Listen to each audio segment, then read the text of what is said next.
kita akan menyambung perbincangan kita pada muka surat 109. Ya, 109 bahagian ya, 109 kan? Sebab kita bincang dulu panjang kan? Meluruskan kembali wawasan pemikiran, meluruskan kembali cara umat Islam berfikir ya?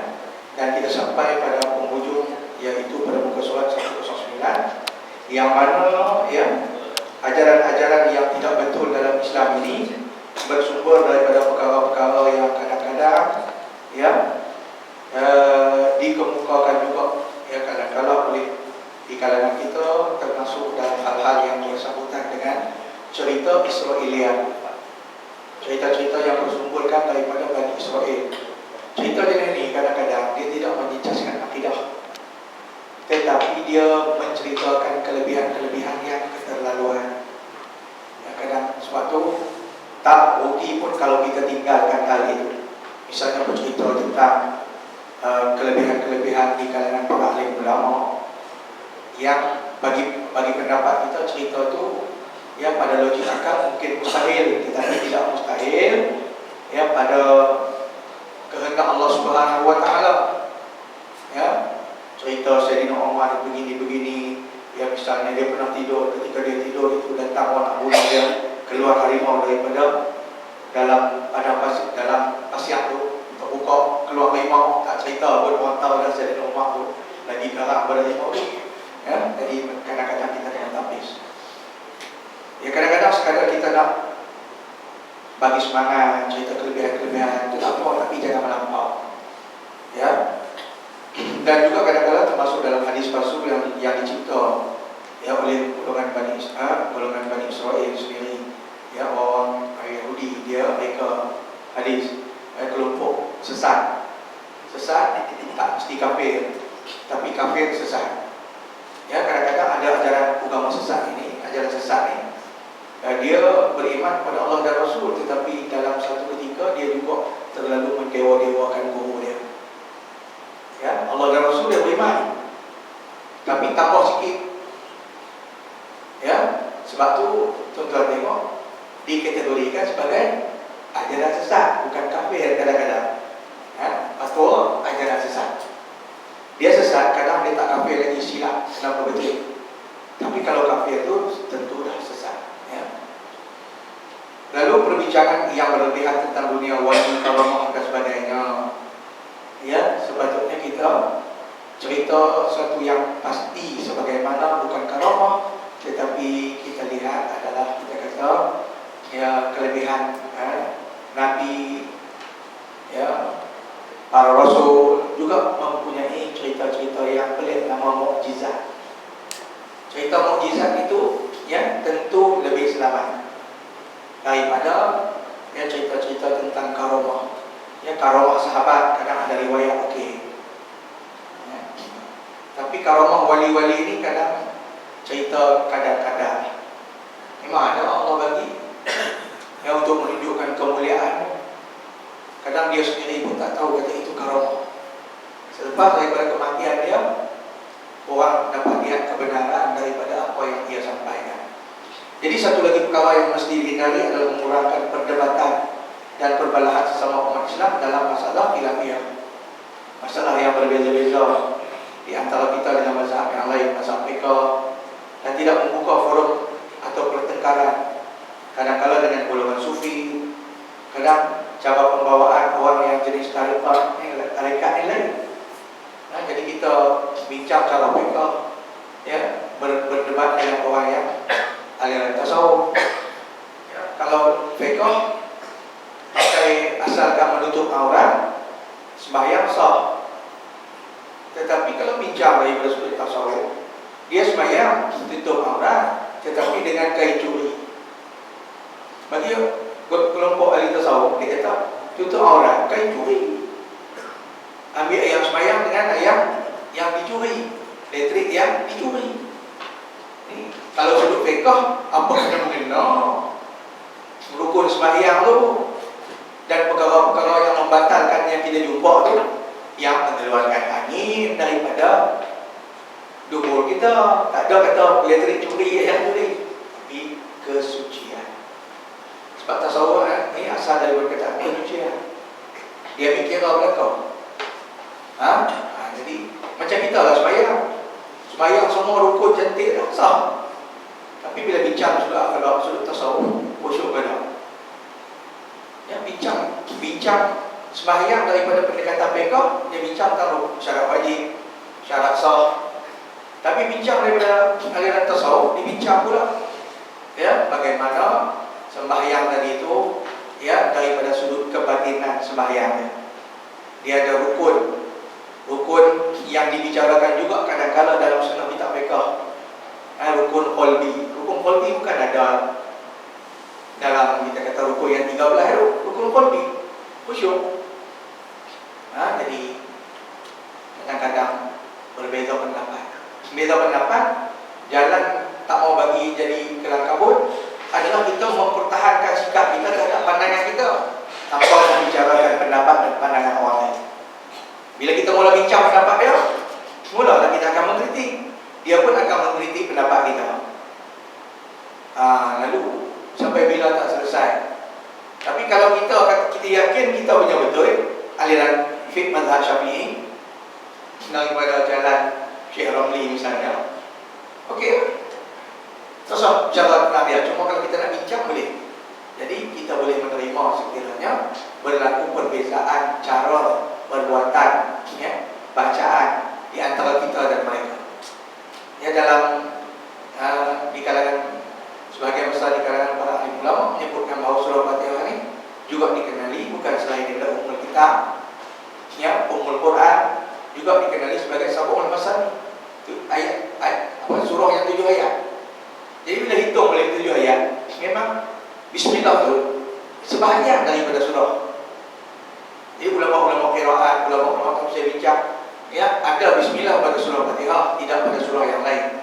Dan diambil Allah bismillah itu daripada surah Taubah. Cara bahan Taubah kita tak baca bismillah. Sebab bismillah tu jadi ayat sebahagian daripada surah Fatihah. Dia tak pendapat kita sebab tu di bismillah tu dijaringkan. Bismillahirrahmanirrahim. Kalau kita pergi Mekah, takbir Allahu akbar, alhamdulillahirabbil alamin. Dia baca tapi bismillah pula. Pelan kuat tu pun ulama beza. Jadi tak payah ada kisah-kisah. Ya, sah. Dia sembahyang belakang dia bayang belakang kita buat apa. Tapi kalau duk cara panjang tak itu, dia kelang kabut tak betul, kami lagi betul. Mula bila menindakkan kebenaran orang lain. Lalu dia kata, ya, walhal dia kata ada yang mengikuti sunnah, ada pula yang dia kata mengikuti sunnah Nabi. Kadang ada pula yang suka berbuat bid'ah, yang menyeleweng. Apa yang mesti dilakukan, kata Dr. Yusuf, ia adalah memisahkan di antara aliran yang benar dan salah. Kita pilih aliran yang lebih tepat. Tapi dalam aliran yang tepat, pada pendapat kita itu pun, ya, aliran fiqh terbagi kepada beberapa mazhab yang lain, ahli sunnah wal jamaah, akidahnya. Kemudian mazhab yang masyhur dalam fiqh ini ada 4. Ya, mazhab Hanafi, Maliki, Syafi'i dan juga mazhab Hambali. Maka bagaimana kita nak mengukur, ya, tentang kebenaran? Cara betul nak tahu benar ni betul ke tak? Cara yang sunat. Nabi dah bagi formula ni, kita pun duk baca banyak kali dah. Tuan-tuan pun bila baca tu, ingat balik. Ya, yang Nabi kata, aku tinggalkan kepada kamu 2 perkara, tak sesat sampai bila-bila, iaitu Quran dan Sunnah. Kita ambil malam di Quran dulu. Ya. Jadi Quran adalah masdar al-ula, sumber yang pertama, sumber yang utama. Lepas itu baru kita pergi kepada hadis. Jadi tak dapat tidak, kalau sekiranya perbahasan itu mempunyai sandaran daripada sudut Al-Quran, maka tidak ada pertikaian lagi. Cuma beza dalam memahami di antara nas itu kadang-kadang sedikit berbeza. Ya, kadang setengah ulama bukan kata dia tak erti, tapi dia nak jalan selamat. Ya, bila kamu basuh tangan sampai ke siku. Jadi setengah mazhab ambil memang siku ke bawah. Mazhab Syafi'i ambil sikit atas pada siku. Maksudnya kalau basuh tangan sini tentulah selamat. Macam pakai kain. Pakaikan itu bawah buku lali ke atas buku lali. Setengah pendapat kata kalau kain labuh daripada buku lali, ada pendapat kata tidak sah. Ada pendapat kata tak ada masalah. Jadi kita nak ambil jalan selamat. Sah atau tidak? Penat lagi atas pada buku lali, tentu lah. Yang itu panggil jalannya jalan ikhtiar, berhati-hati. Bukan maksudnya kata ulama ni tak faham kau. Dah yang ambil tu baik. Dia kata buku lali bawah ke atas, bawah atas, bawah atas tu baik, tentu lah. Ada pendapat kata bawa pada buku lali tak sah. Tapi kalau kita penat, tentu sah.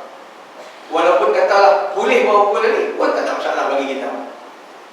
Itu pun kadang-kadang perkataan ila tu pun ulama fiqh bahas kadang-kadang kita rasa apa yang nak bahas sampai tahun ni.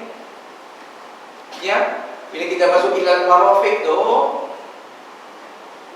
ila tu maknanya daripada sini pergi sini. Jadi dia kata sini sampai marafiq. Itu makna ayat kena turun daripada atas turun bawah. Kalau kita buka baik cor sini pergi sini, ada pendapat kata tak sah. Ada pendapat kata tak sah juga. Oh, kalau lah kita ambil pendapat kata janji basah tampuk. Janji basah antara ni dengan ni. Mai ikut mana agak? Tak kisah. Pendapat yang lebih ringan dari itu. Ada setengah pendapat kata tak. Sebab perkataan ila tu tunjuk sini ke sana. Ingat.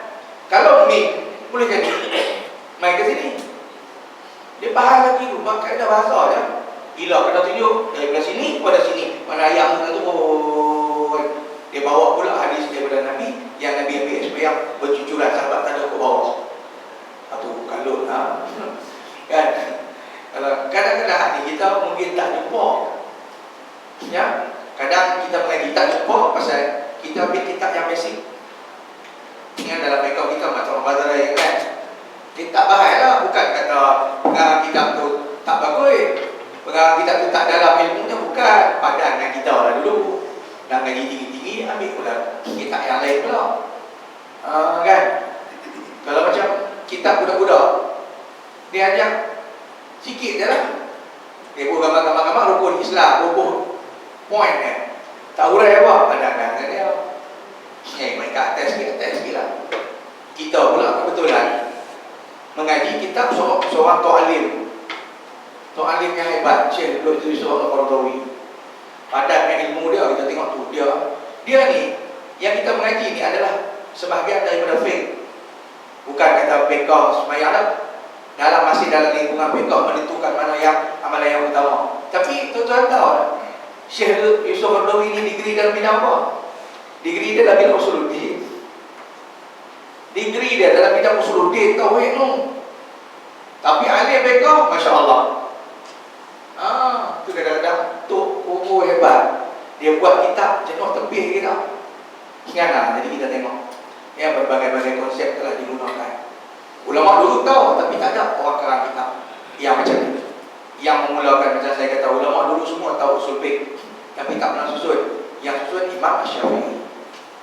Jadi ulama dulu tahu dah fiqh al-awlawiyah, tahu mana patut utama, mana kemudian mereka tahu, mereka tak tulis kitab. Syekh Yusuf Qaradawi tulis Maratibul Amal. Kemudian dia upgrade lagi pula daripada fiqh Maratibul Amal kepada fiqh al-awlawiyah. Yang setelah dia review pendapat dia, ilmu dia jenuh, tambah lagi. Lalu dapatlah kita mengaji daripada ilmu yang ada pada diri Tok Syekh kita ni. Itu kata bukan senang. Dan dia banyak perkara dalam hidup kita ni mesti menentukan keputusan. Itu tergantung kepada kepahaman dan ilmu kita. Jadi salah satu cara paling tepat ya untuk menentukan mana-mana perkara yang mesti didahulukan dan diutamakan, muka surat 109 bawah 09. Okey, boleh ya? Salah satu perkara yang paling tepat yang mesti dilakukan dan diutamakan adalah mengikut konsep pandangan Al-Quranul Karim. Ya, pandangan Al-Quranul Karim. Sama ada kerana disebut dalam beberapa ayat, ada perintah ke, ada larangan ke, ataupun janji kebaikan. Karena Tuhan janji, bila buat begini bagi kamu syurga, itunya benda boleh lah. Bila Allah kata jangan buat, nanti azabku pedih, itu benda tak boleh. Dia tak sebut haram, tak ada. Tapi bila ada iqab, ya, atau uqubah, akibat-akibat ni, orang Melayu panggil, dia panggil akibat, Melayu panggil akibat. Bahasa Arab tu. Kan? Uqubah ni, iqab, bunyi dia main kata macam-macam. Tapi nak bawa kata pembalasan. Balasan. Jadi bila ada balasan, ada sebut pahala, ajrun azim, bagi mereka pahala yang besar. Mana perbuatan tu boleh. Bila boleh tu pula ada dia sunat dan ada yang wajib. Bila kata ada ayat nahi, cegah, kan, tak haula. Kemudian bila ayat tu, bila jenis-jenis bunyi cegah atau ada perkataan yang menunjukkan tegahan, la, wala, wa Allah, ma apa bawa maksud tidak, kata bawa maksud apa, kan? Lalu perhati-perhati tengok, oh kerana begini sebutnya azab. Bila sebut kata Allah janjikan azab, itu dosa besar. Kata Tuhan, kata jangan, kan? Bila jangan tu kadang dia jadi hukum dia makruh. Tapi kalau tunjuk kata, ya, bagi mereka azab yang pedih, la, kan? Misal kata, la yaspor kaumun, jangan satu kaum lelaki itu menghina kaum lelaki yang lain. Jadi artinya, mai pula hadis kita pula yang bahawa haram kita yang menjatuhkan muruah orang maruah. Dalam masalah muruah meliputi maruah. Sama lah tu, bukan sofa dan maruah. Yang tu lain pula, haji lah kan. Jadi tengok, yang bila faham tanggung, oh ini makruh, ini haram. Pun ulama telah bahas kerana ada pendapat daripada hadis juga yang menyokong perkara itu. Kadang-kadang ada hadis pula cerita 7 perkara yang membinasakan. Jadi 7 perkara membinasakan, syirik, sihir, melari dari medan perang. Bila sebut kata macam tu, ini dosa besar. Bila sebut balasan dalam Quran ada, biasanya itu dosa besar. Itu dosa besar. Kenapa? Kerana diceritakan jelas. Ya. Okey, kalau tu boleh, no?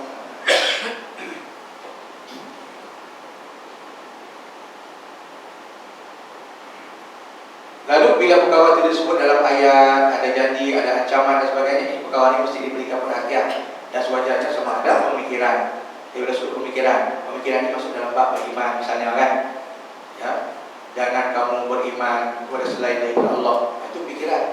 Kemudian kita tengok tindak tanduk, jangan kamu mengangkat suara kamu. Ini daripada sudut perilaku perangai dan juga amal ibadah kita.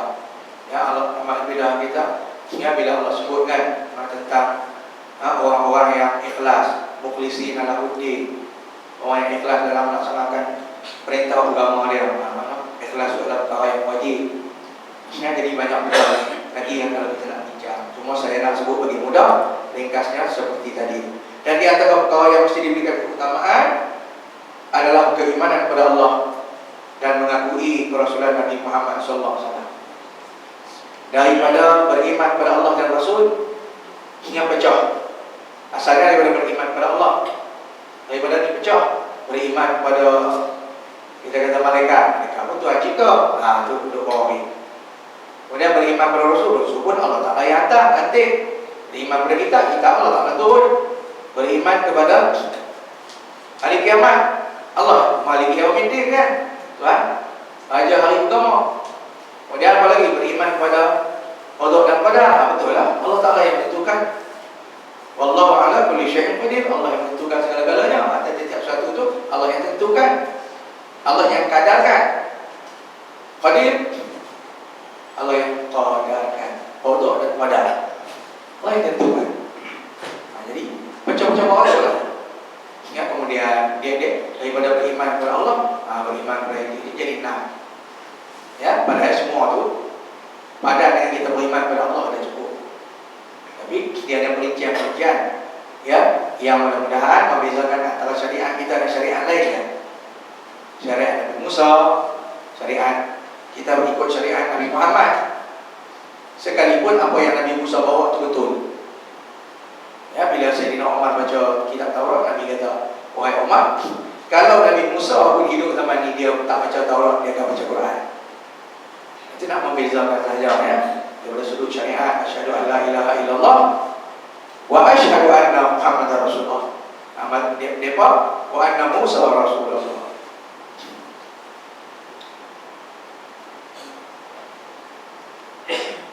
Kemudian ada lagi kita tengok padanya pembalasan seksa, syurga dan neraka. Ia perkara ibadah seperti solat, zakat, menunaikan haji, ya, dan amal ibadah yang lain kalau kita tengok. Dan perkara yang merupakan akhlak mulia dan sifat Rasulullah sebelah, dan sifat yang jujur seperti amanah, jujur, memelihara diri, rasa malu, rendah hati, sanggup berkorban, murah hati, menghormati orang Islam, yang bersikap gagah terhadap orang kafir, kasih sayang kepada kaum yang lemah di kalangan orang miskin, anak yatim, menghubungkan silaturahim. Ini akhlak pula, masuk dalam bab akhlak. Kadang-kadang dalam Al-Quran tu dia ada perintah ni dia ada, sama ada perintah tu berkaitan dengan ibadah banyak. Kemudian dia ada munakahat, dia ada muamalah, dia ada jinayah. Dia 4 rukun. Ya, kalau ngaji kita nomor kita 4 rukun, 4 bahagian. Ini bahagian tu ibadah. Kita ulang sekali lagi. Bab kalau mengaji ikut turutan, mula-mula ibadah. Yang kedua muamalah. Kemudian yang ketiga munakahat. Yang keempat adalah bidang jinayah. Jinayah masuk dalam tu hudud, qisas, takzir. Dalam bab munakahat, nikah, cara nak kahwin, kemudian cara nak memutuskan perkahwinan tadi. Ya, kalau nak mula kahwin dari dalam tunang lah apa semua, angkat nikah, mas kahwin apa semua, kemudian bercerai pula dia apa, dia cerita habis ya, sampai selesai. Kemudian muamalah, apa muamalah yang boleh, apa yang tak boleh ya, dia mula dengan tentang persoalan kaitan dengan perniagaan ya, tijarah, kemudian tentang riba ya, dan perniagaan yang haram ataupun fasad ya, dia itu. Fiqh pula dia bagi pula ya. Kalau kita tengok masuk dalam bab ibadah pula, dia bagi pula kepada beberapa jenis ibadah. Yang pertama solat, mula dengan at-taharah, permulaan dalam solat, taharah. Sehingga dia masuk dalam bab ya, puasa, zakat dan sebagainya. Ini 4 rukun tu. Jadi kita mengaji tak boleh lari daripada perkara tu, mesti kita mengetahuinya. Lalu sementara dalam perkara-perkara yang sedikit saja mendapat perhatian Al-Quran ya, maka dia kata sesuai dengan keadaan ya. Kita tempatkan dia sesuai dengan tempatnya. Maknanya kalau perkara itu kecil sangat, dia sebut pun tak sebanyak perkara lain, maka kita pun janganlah terlalu memberi perhatian kepada perkara itu, kerana ada banyak perkara lain yang sepatutnya kita berikan keutamaan ya di dalam Al-Quran, sehingga tidak boleh melebih-lebihkannya ya daripada persoalan masalah lain. Takkan kita nak bertengkar Isra Mi'raj ni apa semua sampai kita kata ya, perkara itu diutamakan lebih daripada perbahasan hal-hal yang lebih penting. Nabi Isra yang pergi dengan badan ke pergi dengan roh, kalau itu pun ulama bincang, tapi janganlah sampai bergaduh. Nabi pergi dengan roh saja ya, daripada tidur bangkit roh pergi. Ada yang kata tak, Nabi bangkit dengan jasad sekali, roh dan jasad. Itu Nabi nak nyawa lagu mana? Apa yang boleh kan? Kau suka lah Nabi nak nyawa apa? Kita tu tak ada baju-baju angkasawan tu. Baju angkasawan pun boleh. Apa nak boleh? Kalau Allah Ta'ala takdirkan Nabi boleh naik gitu saja, apa masalah? Ya, tak boleh. Jadi jangan ada orang kata kita kena bincang logik. Nabi Muhammad di sana naik borak ke mana kita bisa tengok? Tak ada benda yang kita bisa tengok. Kadang-kadang orang duduk di Malaysia, kita bisa tengok tak satu benda yang duduk di sini? Tak bisa juga pun, tak ada masalah. Ingat, kita duduk sini, biasa kalau kita tengok sejenis tumbuhan yang tumbuh di kawasan tundra. Tak bisa, tu tak bisa. Macam pula? Ya. Tak bisa buat macam mana? Kita tak bisa tengok borak. Tapi bisa tengok mana saya bisa. Tu dia minyak borak oil.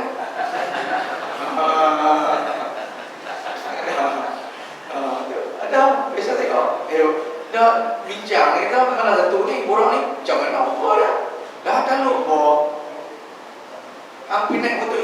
pakai hang tu dah, tu suruh kalut.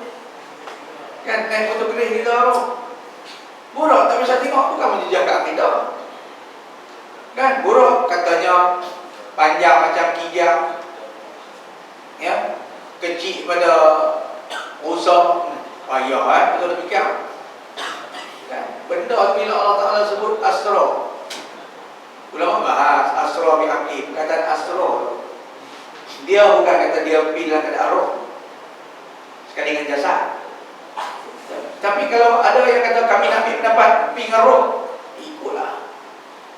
Kita percaya pergi dengan jasad. Habis kita lagu mana betul? Tak usah siapa betul, dua-dua kita betul ya. Jadi hal tu Allah tak bincang. Macam saya pernah bagi contoh kat tuan. Allah cerita tentang Nabi Musa. Nabi Musa kecil-kecil mak dia anak-anak bola peti, bola sungai. Lepas itu masuk di sana Firaun, Firaun belum terus cerita besar, tumbuh orang. Habis apa hobi Nabi Musa? Main skateboard ke? Main goli ke? Masa dia remaja, dia sekolah kat mana? Tuhan tak cerita, tak usah gaduh. Ini bukan saya ambil pendapat saya ni. Inilah pendapat yang disebut di dalam tafsir Fi Zilal Quran Syekh Qutb Khalid. Itu kata bila Tuhan cerita macam ada lompat-lompat. Hak lompat tu ya Tuhan nak suruh kita tengok. Yang pertama tentang bagaimana kecil-kecil Allah tunjuk dia berkuasa. Firaun hang cari rata tempat kan? Hang cari tak jumpa kan? Main masuk negeri hang boleh buat apa? Firaun cari satu Mesir. Budak yang kata, budak lelaki ni boh dalam peti. Dah satu pasal yang dia fikir, sungai tu ada boya Ustaz. Tak usah duk kalut lah. Ada bila kena Ustaz, maksud yang saya tengok boya tak ada ya. Dah dalam Quran tak cerita boya benda, tak ada lah, tak ada benda lah. Boya ada dah mana saya tahu. Kan kena kita mengerti kita tafsir macam tu pula. Tambah pula pengarang tu ahli bahasa macam Syekh Qutb. Dia kata tang sini dia guna perkataan ini kenapa? Kenapa dia tak guna lain? Dia jawab. Oh, baca kitab dia balik. Ya. Jadi dia kata bila Allah tak sebut dia Allah sebut siapa yang dia tunggu orang mati itu dalam tafsir cerita. Nak cerita itulah punca dia lari. Takkan lari saja. Lari pasal bila dia tunggu rupanya Firaun ni cukup sayang bangsanya. Hatta anak angkat dia sendiri itu daripada keturunan Bani Israel tumbuk orang Kipti, orang Kristen Koptik. Bila tumbuk mati, anak angkat dia sendiri pun dia nak angkat bawa semua. Terus semua teman-teman tuan faham lebih itu yang bagus. Okey. Maknanya apa? Dia nak tangkap orang anak angkatnya ni. Makna Firaun, dalam bangsa jangan buat main. Orang Mesir, kalau dia Kipti, sekalipun dia orang Islam, kita tanya Artemis, kadang dia tak jawab. Dia tak berapa bangga kadang dengan Mesir, anak Kipti. Oh, Mesir tak tahu. Min aina anta? Min Swiss. Kita ingat Switzerland, berapa yang terbesar Swiss? Kadang dia bangga jenis itu. Kita mau Mesir dia tak tahu. Artemis tanya dia kali, anak Kipti. Hatta Melayu, orang Melayu, hatta yang Muslim sekalipun. Padahal Kipti itu bangsa tak mesti Islam. Kipti banyak Koptik Kristian. Dia bangga dia, kan? Biar lah dia. Kan, macam kita tanya ni, orang mana? Orang Islam. Kita bertanya, kadang-kadang kita jawab, saya Malaysia, kita sebut negara kita. Kita tak pernah harap tanya hantar mana? Melayu. Tak pernah sebut kan? Kita sebut selalu negeri kita, kan? Malaysia. Dengar Malaysia habis kan? Lalu kita tengok ada benda yang penting Allah cerita, ada tak penting tak payah cerita. Ya, begitu juga ada peristiwa-peristiwa yang lain. Ashabul Kahfi Allah tak cerita betul-betul tu. Yang kata mereka hidup tu tepat apa kata itu tak tahu. Orang jaga-jaga yang kata 300 tahun semua tu betul-betul tak tahu. Kalau nak ukur dengan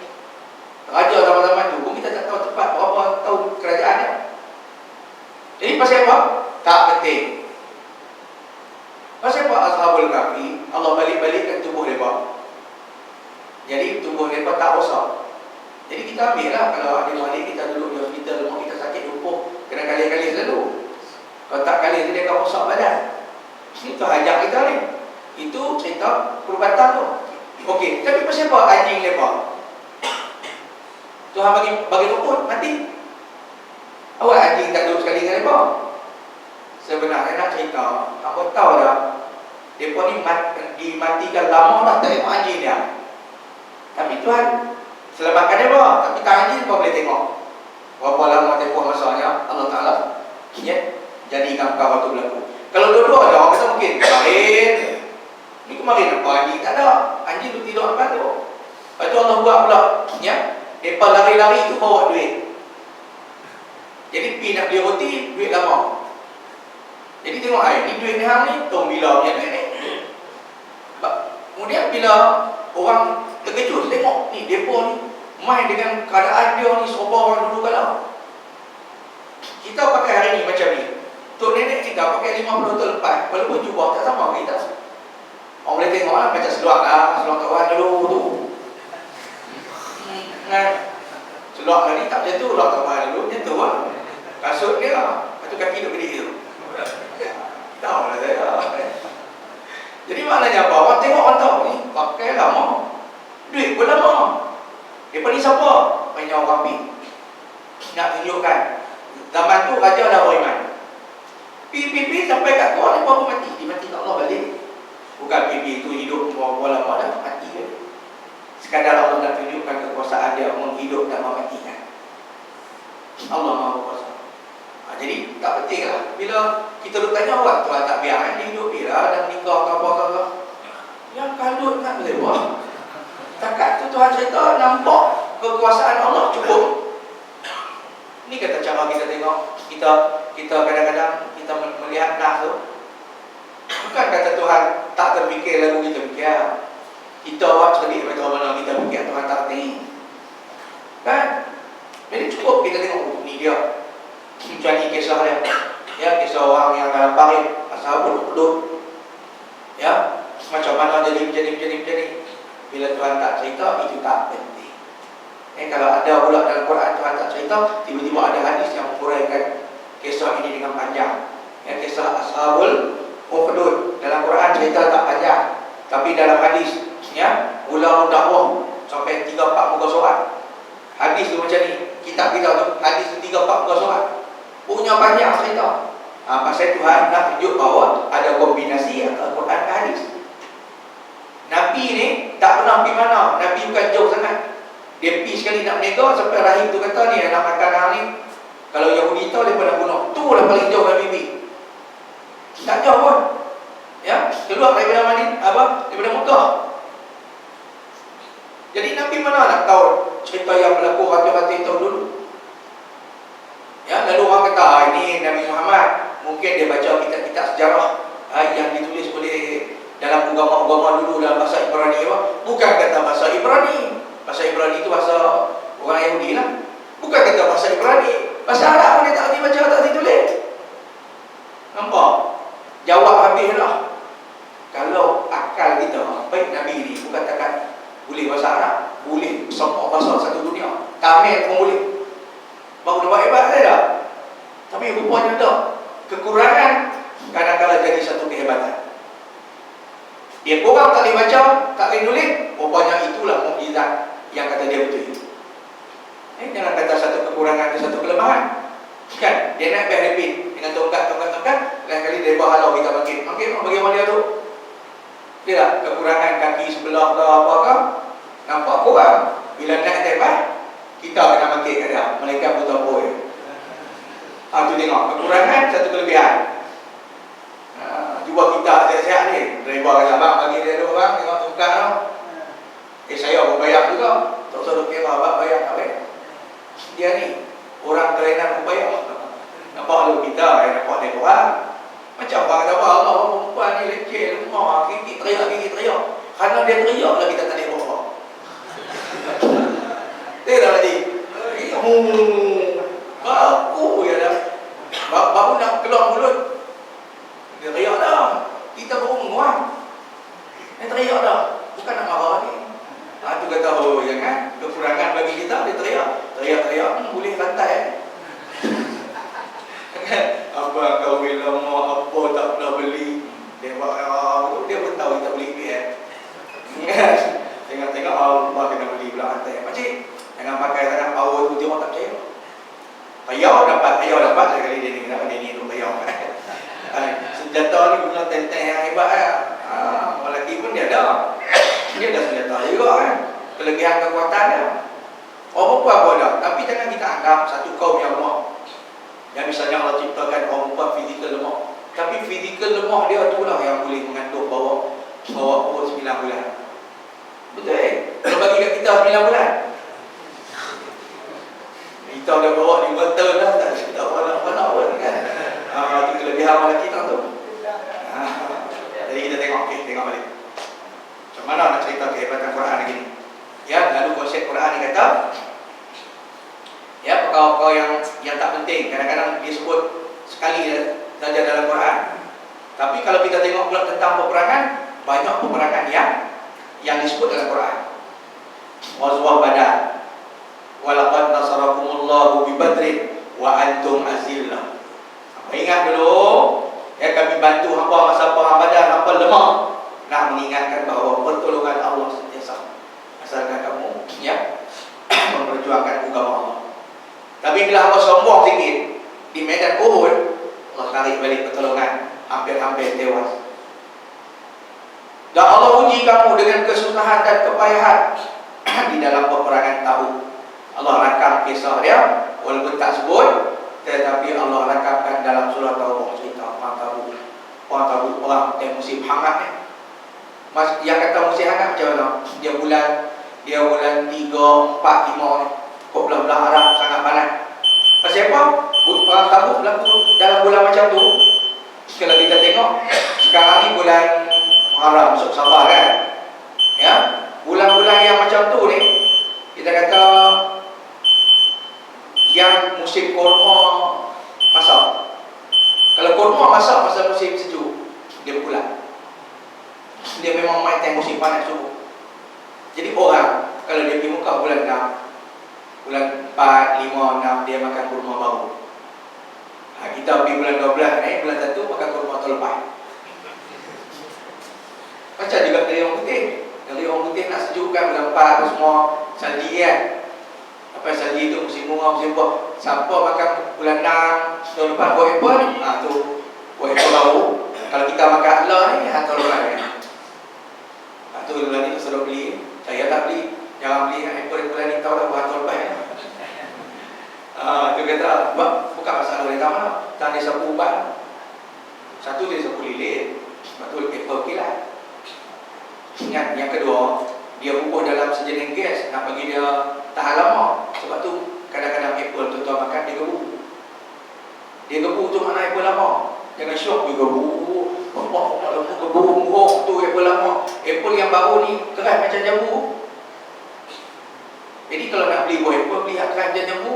Allah, yang tu tak sedap. Saya suka apa? Makan apple gas. Ini betul ni. Ni saya pun tanya orang, bukan saya pandai tahu lah. Tanya orang.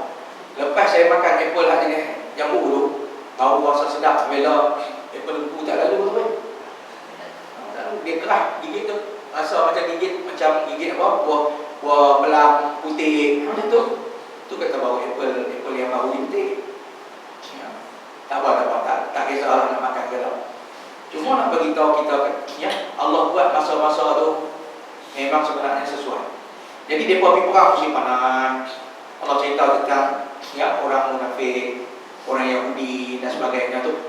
Kenapa? Kerana perkara ini penting. Isra Mi'raj tak ada apa.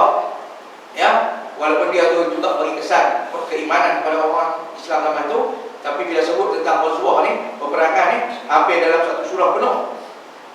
Kalau kita tengok, dicerita kadang-kadang ada pula surah Al-Anfal, kisah budak perang. Ada satu surah cerita pasal budak perang. Mula dia lah, dalam tu cerita macam-macam. Ya tak. Kemudian kalau kita tengok ada pula surah apa lagi? Al-Anfal, surah Tabuk pun ada cerita, ni apa, surah Taubah ada cerita, ya. Jadi banyak cerita macam tu. Ada pun perkara-perkara yang tak sebut dalam Quran, yang misalnya kita tidak pernah disebut dalam Quran, walaupun hanya satu ayat pun tak sebut. Apa dia? Maulid, ya, maulid kelahiran Nabi tak sebut. Walaupun sebenarnya kalau bagi kita pentinglah Nabi, tapi Allah tak sebut. Jadi tak salah lah kalau ada orang tidak mahu menyambut. Dan kalau ada orang nak menyambut yang tidak berlebih-lebihan, silakan, tak ada masalah. Kita nak memperingati Nabi kita, apa masalah dia? Saya tak ada, benda ni tak ada dalam hadis apa semua. Tak mau sudah. Tak mau sudah, kami mau. Betul nak buat apa? Nak sambut Maulid Rasul, betul takkan nak nuri Nabi sendiri pun tak nak buat. Tak apalah Nabi tak mau buat, kami nak buat. Tu mana ada Nabi sambut birthday? Kami bukan sambut birthday Nabi. Nak ingat Nabi ni sepanjang tahun semua hidup. Cuma bila sebut tu nak kadang-kadang nak jadi satu nostalgia, kita pilih hari-hari tertentu. Jadi kalau ada orang lah, sahabat-sahabat kita yang tak mau yang misalnya buat maulid, tak apa, tak sah. Kalau ada orang dia kata mana ada pergi baca-baca syair, luar syair, nak nyanyi, nak nasyid, tengah malam pun tak apa, pagi buta tak apa. Tak mau buat, tak sah. Siapa nak buat? Jangan pula yang buat hina, hampa tak sayang Nabi. Ya, sayang Nabi bukan mesti buat maulid. Jangan pula kata hampa ni buat benda merapu. Jangan kata merapu mengingati Nabi ni. Sudah tu perkara merapu. Cuma kita nak pilih. Dia kata awak buat pilih buat pasal Maulid Rasul, terpulang. Nak buat pergi masa bila pun, bulan puasa pun boleh. Asalkan benda tu tak ada tegahan cerita dia. Kalau Nabi kata jangan sambut birthday tu, tu tak boleh buat. Tapi ada orang nak buat, ada orang tak mau buat, tak ada masalah. Ya, sebab dia kata tu dia pentingnya kita boleh menerima perbezaan pendapat di kalangan kita. Ya, kalau tak boleh terima pendapat dia, kadang-kadang bila ada orang yang kata sesuatu tentang maulid apa semua, maka ada orang yang memberikan pendapat yang menghukum.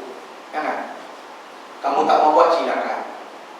Tapi jangan buat sampai ke tahap yang menyebabkan berlaku dosa. Buat kenduri membazir. Itu tak boleh kan? Nabi kita tak bagi, kita pergi buat lebih.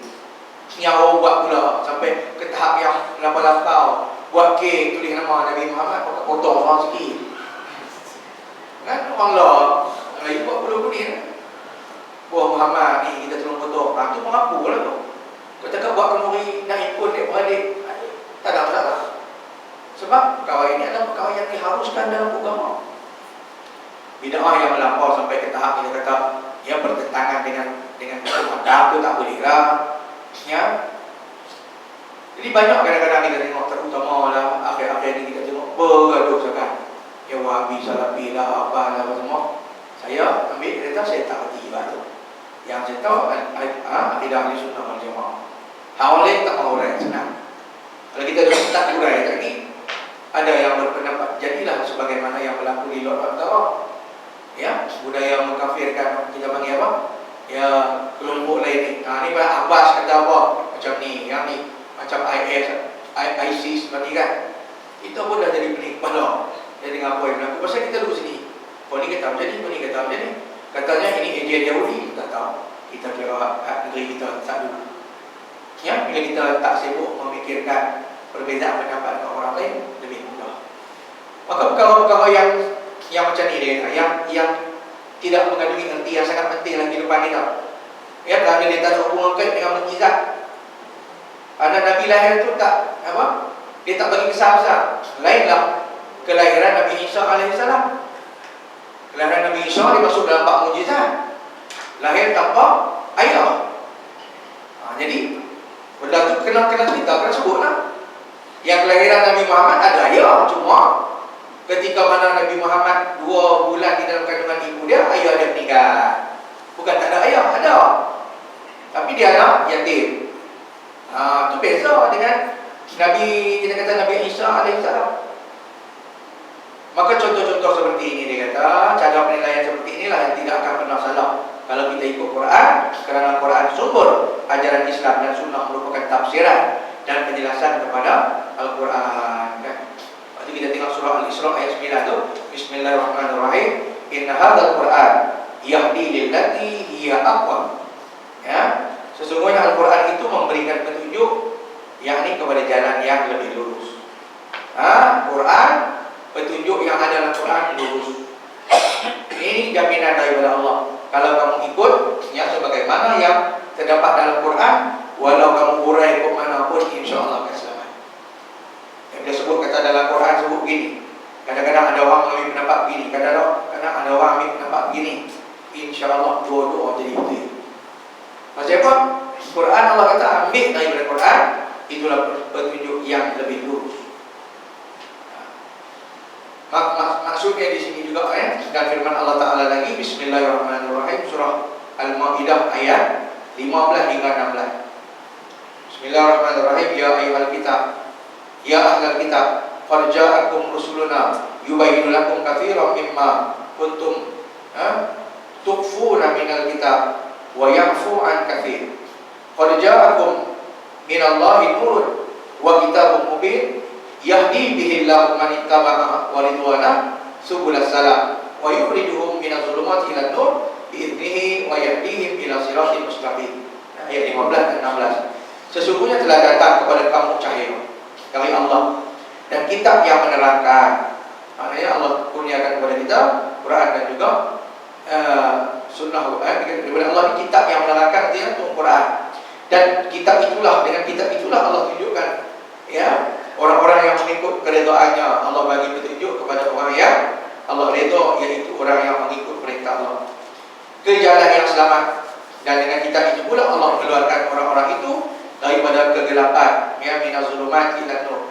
Ya, qad ja'ahum minallah nurun wa kitabun mubin. Maknanya Allah kurniakan kepada kita yang kita kemudian mengeluarkan orang itu daripada keadaan gelap gelita kepada cahaya yang terang benderang, daripada kafir kepada Islam.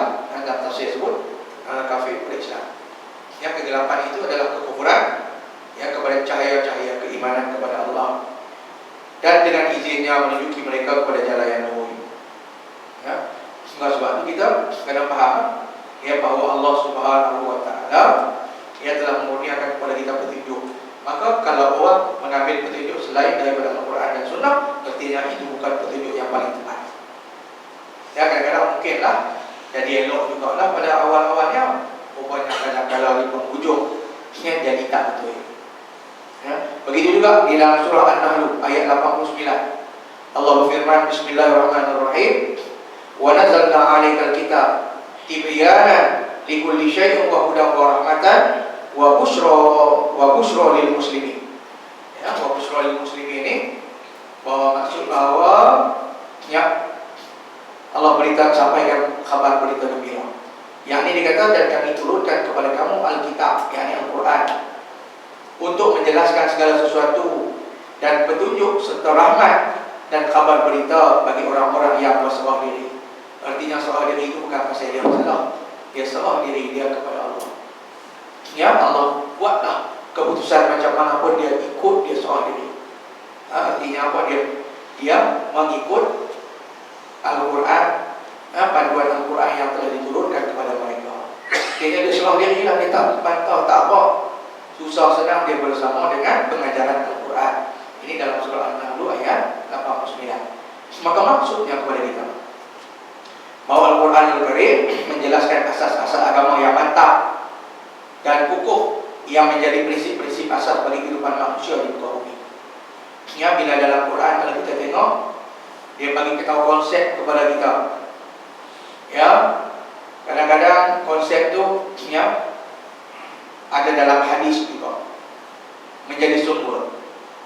Ya, bila Quran sebut apa tentang bahawa dalam Al-Quran ini menyediakan segala petunjuk, sehingga khalifah ya Sayyidina Abu Bakar, khalifah kita yang kedua, yang pertama kepada Nabi ini, dia sampai berani kata, aku kalau tali unta hilang pun aku jumpa jawapan dia dalam Quran.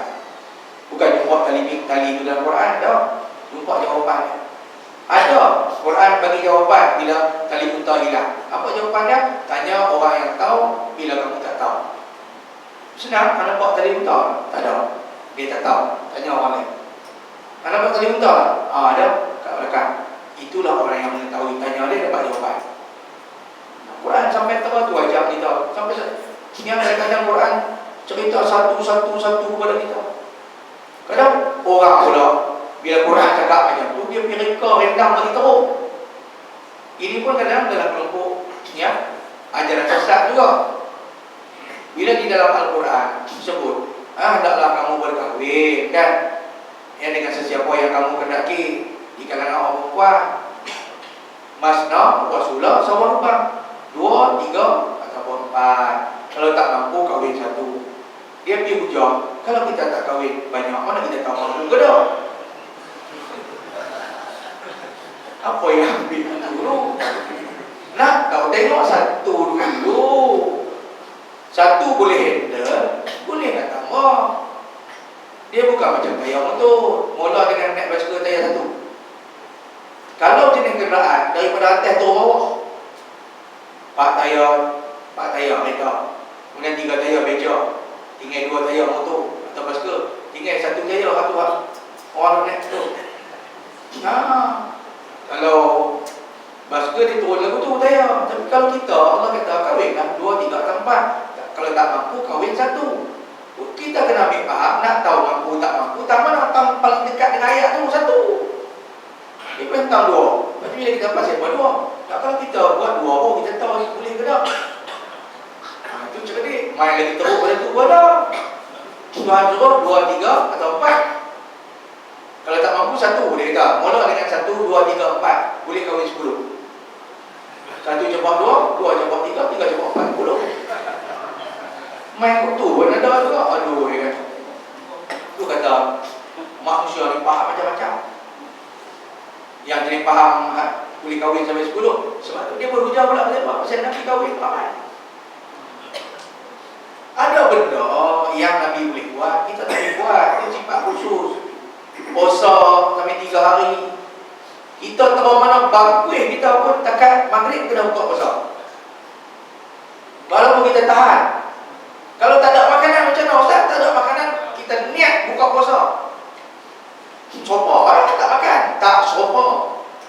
Sebab satu perbuatan tu tergantung atas niat. Ya, kalau kata lah pegang ni, niat dia apa? Brandy.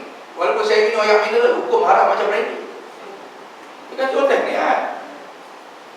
Oh, dia kata, betul, sakit kita kena sahur. Sahur pun tak ada mana apa.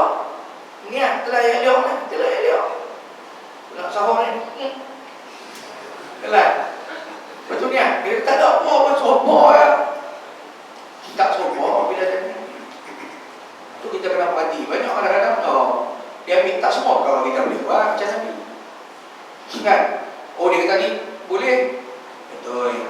Tapi kita jangan buat ada yang khusus bagi Allah. Pendendam ni sifat Allah. Kita tak boleh. Takabur, sifat Allah. Allah kata takabur ni selendang aku yang boleh pakai. Bukan maksud jadi selendang, tapi dia yang boleh, Allah Ta'ala boleh pakai sifat takabur ni.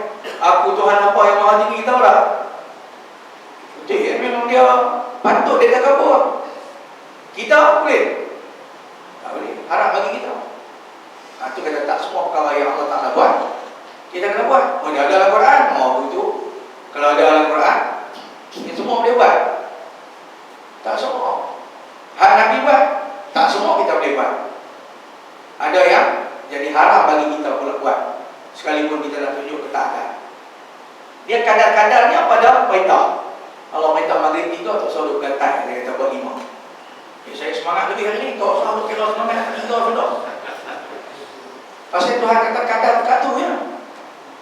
Kalau subuh 2, tak selalu tambah jadi 4. Pasal kalau boleh tambah orang, dia main time balok, insya-Allah dia buat 1 pun.